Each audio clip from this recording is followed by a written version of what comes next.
Jailer 2 படப்பிடிப்பிற்காக நடிகர் ரஜினிகாந்த் விமானத்தில் கோவா சென்ற நிலையில் விமானத்திற்குள் ரஜினியை பார்த்து உற்சாகமடைந்த பயணிகள் எழுந்து நின்று ஆரவாரம் எழுப்பினர். செய்தி தொடர்பான தகவலை செய்தியாளர் ராஜா வழங்கிட நாம் கேட்கலாம். வணக்கம் ராஜா, இந்த செய்தி தொடர்பான முழு விவரங்களையும் பதிவு பண்ணுங்க.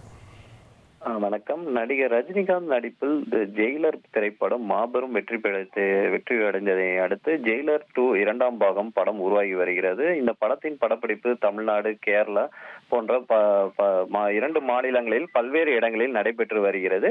இந்த நிலையில் அடுத்த கட்ட படப்பிடிப்புக்காக நடிகர் ரஜினிகாந்த் நேற்றைய தினம் கோவா சென்று இருக்கிறார். அப்போது கோவா செல்லும் போது விமானத்திற்குள் நடிகர் ரஜினிகாந்தை பார்த்தவுடன் பயணிகள் உற்சாகமடைந்து தலைவா தலைவா என்று ஆரவாரம் காட்டியிருந்தார்.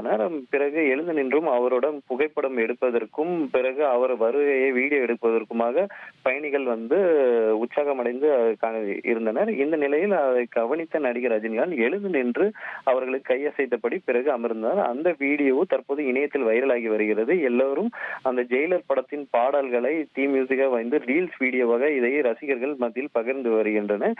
ஜெயிலர் 2 படத்தில் ஏற்கனவே ஜெயிலர் 1 பாகத்தில் நடித்த பல நடிகரும் இந்த படத்தில் நடிக்கிறார்கள்.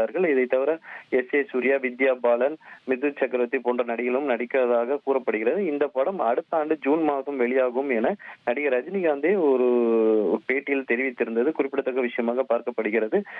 ஏற்கனவே இந்த ஆண்டு கூலி படம் எதிர்பார்த்த வெற்றி அடையவில்லை, கலவையான விமர்சனங்கள் பெற்றிருந்தது. அது 1000 கோடி வசூல் அளிக்கும் என கூறப்பட்டிருந்தது. அந்த அளவுக்கு வசூல் சாதனை செய்யவில்லை. இந்த போதிலும் இந்த ஜெயிலர் 2 படத்தின் மீது மிகுந்த எதிர்பார்ப்பு இருக்கிறது. பல்வேறு நட்சத்திர பட்டாளங்கள் நடித்திருக்கிறார்கள்.